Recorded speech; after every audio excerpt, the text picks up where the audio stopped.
নমস্কার, আপনাদের আমি শুভদীপ। দীর্ঘদিনে পুরনো টিউবওয়েল তুলে দেওয়াকে কেন্দ্র করে তুমুল বচসা পূর্ব বর্ধমান জেলার শহর 12 নং ওয়ার্ডের 10 নম্বর কলোনিতে। অভিযোগে 12 নং ওয়ার্ডের তৃণমূল কংগ্রেস নেতৃত্বের দিকে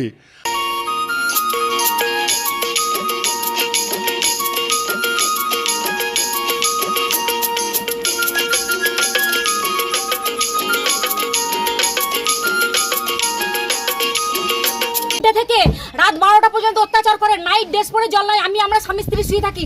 তারপর আমার ঘরের দৌড়ের সামনে থেকে ড্রেন করে সেই পোকাগুলো উঠে যাচ্ছে। ওদেরকে বারবার বলেছি যে আমি তোদেরকে কল বসিয়ে দিচ্ছি, সিলিন্ডার কল বলি বসিয়ে দিচ্ছি। মায়েরা কোনের মন্দিরে, তাও ওরা কোনো কথা শোনে না, বলছে আমার এখানে সাবমার্সেল ফাটাবে, এখানে বসিয়ে সাবমার্সেল ফাটিয়ে দেবে, তারপর ওরা সবাই কলে জল নেবে। এটা কিভাবে আমি অত্যাচার করবো? 10 বছর ধরে অত্যাচার করছি, শুনছি ওদের সেই এখানে এসে গান করবে, নাইট ড্রেস পরে সবকিছু করবেন। কেন করবে এরকম?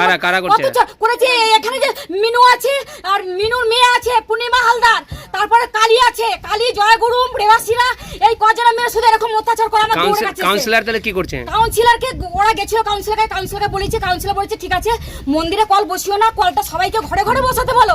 ওরা তাহলে আমরা তো বলছি যে কল বসিয়ে দিচ্ছি, ওরা এখনো বলছে যে না কল বসানো হবে না। আমার নাম বাসন্তী দাস।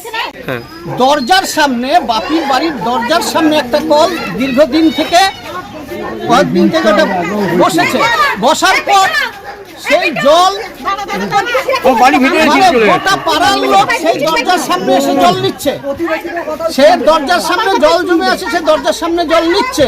কিন্তু তারা আমার কাছে এসছে যে আমরা এই কলটার জন্য আমরা থাকতে পারছি না বাড়িতে, রাত দিন ওই কলটা টিপছে, আর আমরা ঘুমাতেও পারছি না, থাকতেও পারছি না।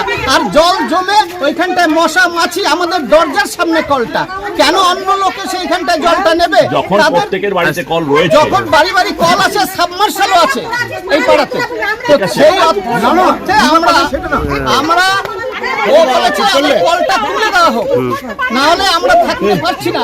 সেই জন্য আমাদের ছেলেরা কলটাকে খুলে দিয়েছে, তার জন্য কলটা খুলে দিয়েছে।